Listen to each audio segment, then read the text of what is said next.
presenters and trainers.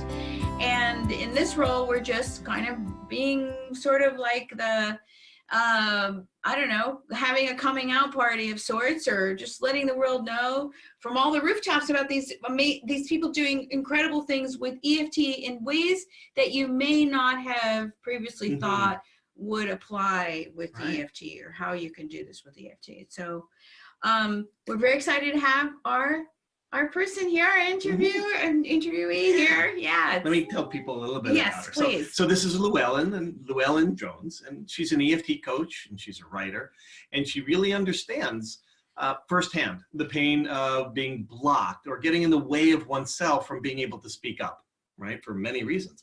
So having originally been trained in family alcoholism dynamics, and then later in EFT tapping, she combines professional skills with the gifts that just come so naturally to her of gentleness and compassion, and she brings a loving sense of humor to help women recover their voice and their mojo, which is really what I want to hear about, to become a more authentic and courageous presence in the world.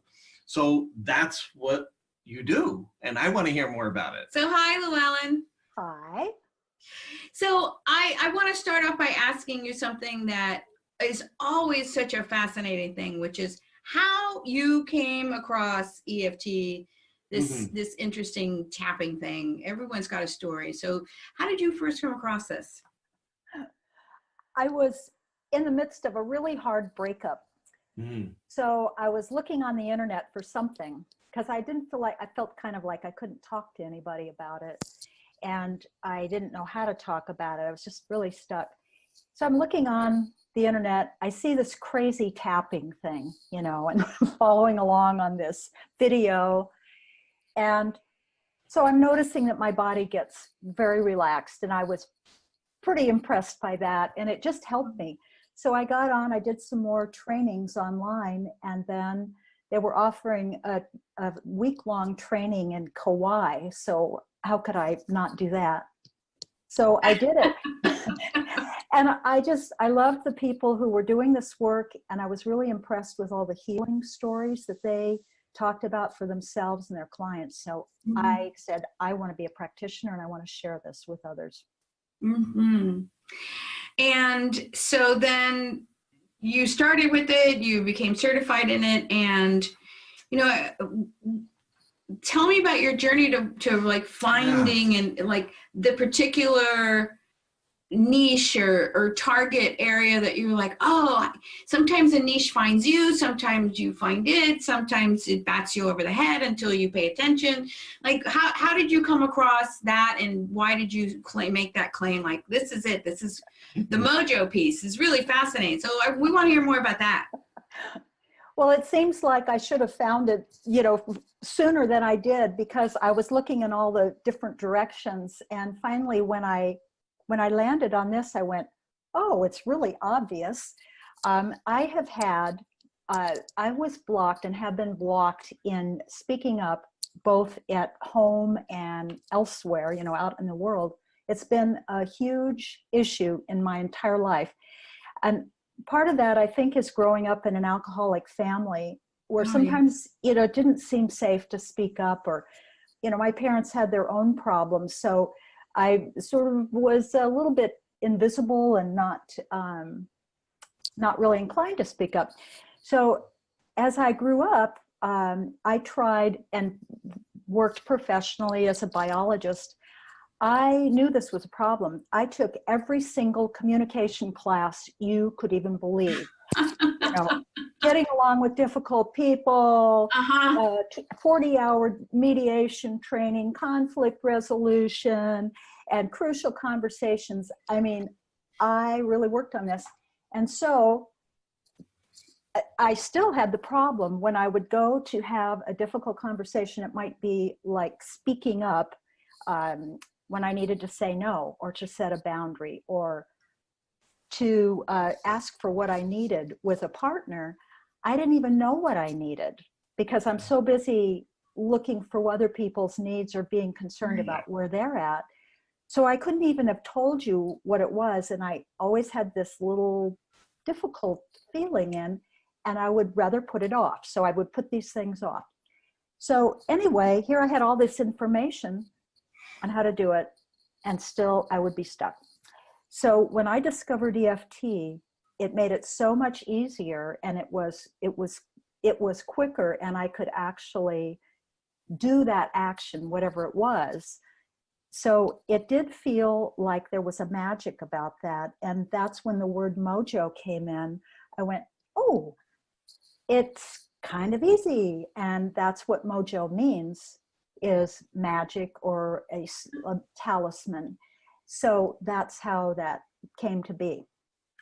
Yeah. Okay. So the women you work with, you work locally, you work around the world, you work with them privately, you work with them in groups. And, when you work with them, however you do, I'd love to hear a little bit about your practice and, what you're doing in the world. Right. And then how you help them. How do you help them find that voice and being able to speak up for themselves when for so long, like yourself, they haven't been able to or felt comfortable? Mm-hmm. Well, I do see people one-on-one in Olympia, face-to-face, and then I have Zoom sessions as well.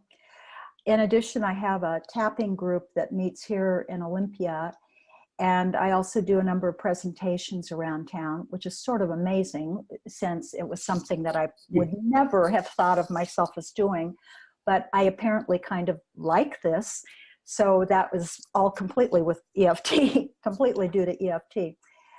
So that is my practice. And then how I help people. So as you know, because you're EFT trainers, of course, but we use the EFT for calming down, tapping accesses the body's energy system. And so calming down, then I work with people to, if they're anticipating a situation where they might be stressed out, it calms them down. And usually these triggers are from things that have happened to us in the past. Right. So that type of thing will come up when we're working, and it just undoes the neural pathway to that trigger. Mm-hmm. So it becomes easier and easier to do.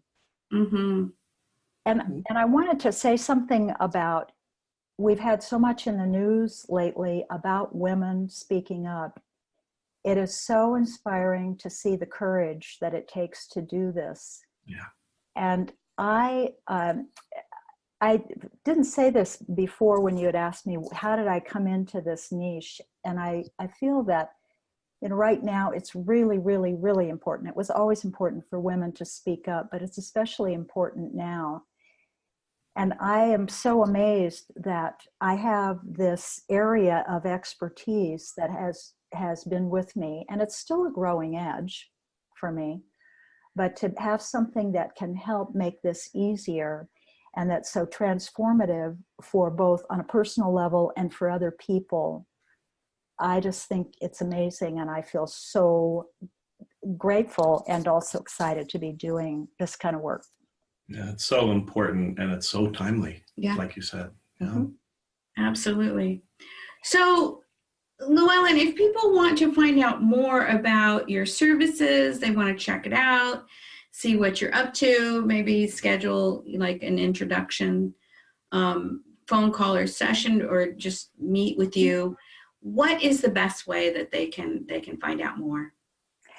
They can go to my website. It's www.helptofindyourvoice.com. Help to Find Your Voice. Help to Find Your Voice. Excellent. And then it's, I also have in there a button that you can press to schedule a free 20-minute consultation. So to tell whether this is a good fit. Great. So that's what I do. Excellent. I love that website name, Help to Find Your Voice. I know. Yes, it just really fantastic. says it, doesn't it? It does. It really does. Such profound work. And I just have one more thing to say, and that is about this mojo thing. Sometimes, I know I used to think it was like such a hard thing that I'd be spending all this time and have to really get myself worked up to be able to do whatever that was. Right. And the mojo is having a little bit of playfulness with it, because it really does create that. So it doesn't have to be the serious thing. It can be Sure. I mean, and especially, you know, as you said that you know, how your background and the things that the real serious events of your past and your childhood really have affected this work and informed this work that you're doing now.